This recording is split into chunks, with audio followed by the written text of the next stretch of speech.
Hello বন্ধুরা, good morning. কেমন আছো সবাই? আশা করছি ভালো আছো। তো সকালে এখন ওই 9:30 মতো বাজে। তো এখন থেকেই ব্লগটা স্টার্ট করছি। আর দিদি ওদিকে রান্না করছে, আর আমার মানে খিচুড়িটা আগে করে দিল। হচ্ছে ওই মটরশুঁটি, কুমড়ো, আলু এগুলো দিয়ে পুরো গলা গলা ভাত, মানে এগুলোই তো এখন খেতে হবে। তো সেই জন্য তো ভালোভাবে খেতেও পাচ্ছি না, অল্প অল্প করে মুখে নিচ্ছি। মানে যে মানুষ ভাত মানে কোনো কিছু খেতে বসলে বেশি দিয়ে একটা দেরি হতো না, সেই আমার কত দেরি হচ্ছে, মানে খাওয়ার ইচ্ছেটাই চলে যাচ্ছে। তো যাই হোক, কিছু করার নেই। তো আমরা দেখো রেডি সেডি হয়ে কালকে ওই যে টাইমের দিকে এসেছিলাম সেই টাইমেই আবার বেরিয়ে গেছি, যাচ্ছি বাড়ি।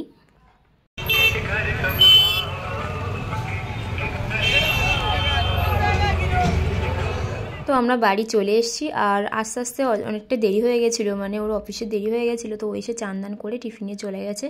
আর আমি বাড়ি এসে আর রান্না করিনি, দিদি ওখান থেকে একেবারে খাবার গুছিয়ে দিয়েছিল।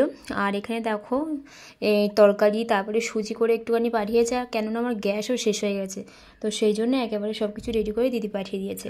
আর দেখো এখানে ওই 2:30-3টে মতো বাজে। তো খাবো না, মানে খাওয়ার ইচ্ছেটুকুই তো নেই। তো খাবো না করতে করতে পেটের দিকে খিদে পেয়েছে, তো কি করব, একটুখানি খেয়ে নিলাম সুজি। তো তারপরে এখন রাত্রিবেলায় যে রান্না বসিয়েছি, এখানে আলু ভাজছি, আর একটু মাছের ওই তরকারি আছে, আর করেছি রুটি। আর হাজব্যান্ডকে বলেছিলাম যে একটুখানি আমার জন্য স্যুপ আনবে, কেননা খেতে তো পাচ্ছি না, সুজি মানে গলা খাবার আর খেতে পাচ্ছি না। তো বললাম যে স্যুপ আনো আমার জন্য, স্যুপটাই রাত্রে খাবো।